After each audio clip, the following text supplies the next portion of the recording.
Hello everyone, আগের দিন আমি আমার মায়ের হাতের বানানো ইডলি রেসিপিটা আমি শেয়ার করেছিলাম। আশা করি আপনাদের সকলের ভালো লেগেছিল। যারা দেখেননি, আমি ভিডিওর ডেসক্রিপশন বক্সে লিঙ্কটা শেয়ার করে দিচ্ছি, কাইন্ডলি দেখে নেবেন। আমি আগের দিন ভিডিওতে বলেছিলাম আমি নেক্সট ভিডিওতে বাদামের চাটনি আর সাম্বার ডালের রেসিপিটা শেয়ার করব, সেটাই আজকে আপনাদের দেখাবো। প্রথমেই বাজারে যে নর্মাল বাদাম পাওয়া যায় সেই বাদামগুলো কটা নিয়ে নিয়েছি, আর নিয়ে নিয়েছি কারি পাতা, 6-7খানা মতো রসুন কোয়া, 4-5টা কাঁচা লঙ্কা। প্রথমেই কড়াইতে সাদা তেল দিয়ে দিলাম, এরপরে একটু গোটা জিরে আর কালো সর্ষে ফোড়নে দিয়ে দিলাম। এরপরে রসুন কোয়া এবং কাঁচা লঙ্কাটা সেই তেলে হালকা করে ভেজে নিতে হবে। কাঁচা লঙ্কা এবং রসুনের কোয়া হালকা করে ভেজে নেওয়া হয়ে গেলে একটা আলাদা বাটিতে প্রথমে ঢেলে রাখলাম এবং যে বাদামগুলো ছিল সেই বাদামগুলো সেইটার ভিতর দিয়ে দিলাম এবং কয়েকটা ধনেপাতা বাদামের মধ্যে রেখে দিলাম। এটা পরে পেস্টের জন্য ব্যবহার হবে। এরপরে গরম কড়াইতে সাদা তেল দিয়ে দিলাম।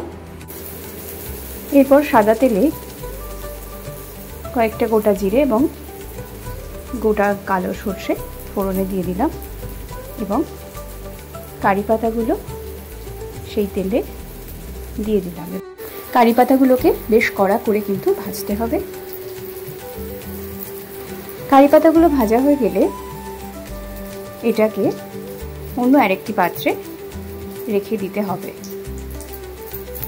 বাদামের চাটনি এবং সাম্বার ডালের রেসিপি কিন্তু আপনাদের সাথে স্টেপ বাই স্টেপ শেয়ার করছি। এইরকমভাবে করলে কিন্তু খেতে দারুণ হবে। এরপরে কড়াইতে আবার সাদা সর্ষে তেল দিয়ে দেওয়া হলো এবং গোটা কালো সর্ষে ফোড়ন আর গোটা জিরে ফোড়ন দেওয়া হলো এবং একটা শুকনো লঙ্কাকে দুভাগ করে দেওয়া হলো। এরপরে কয়েকটা কারি পাতা সেই তেলে দিয়ে দেওয়া হলো এবং হালকা করে ভেজে নেওয়া হলো। পরে আগে থেকে সিদ্ধ করে রাখা মসুর ডালটা দিয়ে দেওয়া হলো এবং কয়েকটা ধনেপাতা কুচি দেওয়া হলো। বলে রাখি, মসুর ডাল সিদ্ধ করার সময় কিন্তু কয়েকটা তেঁতুল দিয়ে দেওয়া হয়েছিল। সাম্বার ডাল যেহেতু টক হয় সেই কারণে। এরপর ডালে পরিমাণ মতো নুন এবং সামান্য হলুদ দিয়ে দেওয়া হলো। একটু ফুটেলেই সাম্বার ডাল কিন্তু একদম রেডি। দেখতেই পাচ্ছেন সুন্দরভাবে হয়েছে।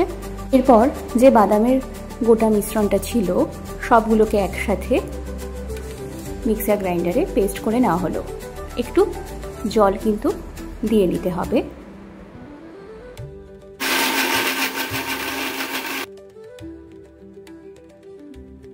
পেস্টটা ঠিক এরকম ঘন হবে এবং এতে আরেকটু জল মিশিয়ে আগে থেকে যে কারি পাতাটা ভেজে রাখা হয়েছিল গোটা জিরে এবং সর্ষে ফোড়নের সাথে, তার মধ্যে এটা ঢেলে দিতে হবে এবং পরিবেশনের ঠিক আগে যে কোনো পাত্রে হোক বা কড়াইতে এই বাদামের চাটনিটা কিন্তু একটু গরম করে পরিবেশন করবেন। খেতে কিন্তু দারুণ লাগে এবং পরিমাণ মতো নুন দিতেও কিন্তু ভুলবেন না। হ্যাঁ, বাদামের চাটনি কিন্তু একদম রেডি। ঠিক এইভাবে বাড়িতে বানাবেন।